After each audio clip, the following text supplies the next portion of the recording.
అసలు జగన్మోహన్ రెడ్డి గారి గురించి ఇప్పుడు సంవత్సరం అయిపోయింది. ఏదో సంవత్సరం సందర్భంగా వాళ్ళు కొన్ని కేక్ కటింగ్లని కార్యక్రమాలను చేసుకుంటున్నారు కదా. రాకముందు జగన్మోహన్ రెడ్డి గారు ఏం చెప్పాడు, ఏం చేశాడు?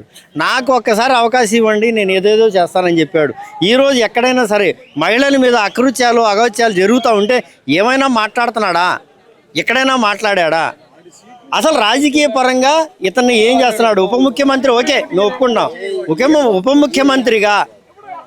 ముఖ్యమంత్రిగా రాష్ట్రంలో ఏం జరుగుతుంది, ఎక్కడెక్కడ అకృత్యాలు అన్యాయాలు జరుగుతున్నాయి, వాటి మీద నువ్వేమన్నా ప్రశ్నిస్తున్నావా? నేను ప్రశ్నించడానికే వచ్చానని చెప్పావు కదా. నువ్వు ఎక్కడ ప్రశ్నిస్తున్నావు పవన్ కళ్యాణ్ గారు అని చెప్పేసి నేను అడుగుతా ఉన్నాను. సార్, గతంలో కూడా మహిళలు అంతమంది మిస్ అయితే చాలా ఆగ్రహంతో ఊగిపోవడం కూడా మనం చూసాం ఎన్నికల సమయంలో. కానీ ఇప్పటి వరకు కూడా ఆయన స్పందించలేదు. అంటే కేంద్ర నిఘా వర్గాలు నాకు చెప్పినప్పుడు ఇప్పుడు కేంద్రంలో కూడా మద్దతు ఇవ్వచ్చు కదా సార్, వీటి గురించి తీసుకురమ్మనొచ్చు, మాట్లాడొచ్చు కదా, ఎందుకని మాట్లాడలేకపోతున్నారు?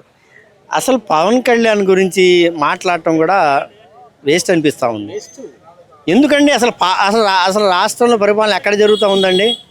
చంద్రబాబు గారి దగ్గర జరుగుతుంది, లోకేష్ గారి దగ్గర జరుగుతుంది. పేరుకే పవన్ కళ్యాణ్ గారు అని నేనైతే అనుకుంటున్నాను. సార్, అలాగే పవన్ కళ్యాణ్ గారు ఏమన్నారంటే గతంలో ఎన్నికల సమయంలో ఏదైనా కానీ చంద్రబాబు గారు కానివ్వండి, కూటమి ప్రభుత్వం ఏదైనా హామీలు ఇస్తే దానికి నేను పూచి అని కూడా చెప్పడం జరిగింది. కానీ ఇప్పుడు ఎందుకని ఇన్ని పథకాలు కొన్ని ఇవ్వలేకపోతున్నారు? ఇప్పుడు ఉచిత బస్సు అన్నారు, గ్యాస్ సిలిండర్లు అన్నారు, తల్లికి వందనంలో కూడా కొంతవరకు పడ్డాయి, కొంతవరకు పడలేదని కూడా కొన్ని ఆరోపణలు వస్తున్నాయి. ఇప్పుడు దాకా ఎందుకు పవన్ కళ్యాణ్ గారు స్పందించలేకపోయారంటే మీరేం చెప్తారు? అసలు పవన్ కళ్యాణ్ గారు నాకు తెలిసి ఈ 6 నెలల్లో ఎక్కడా కనిపించలేదు. అతను ఏదో షూటింగ్లో ఉన్నాడని చెప్పేసి కూడా మేము అనుకుంటున్నాం తప్ప ఆ రాజకీయాల్లో ఉన్నాడు అనుకోవట్లేదు.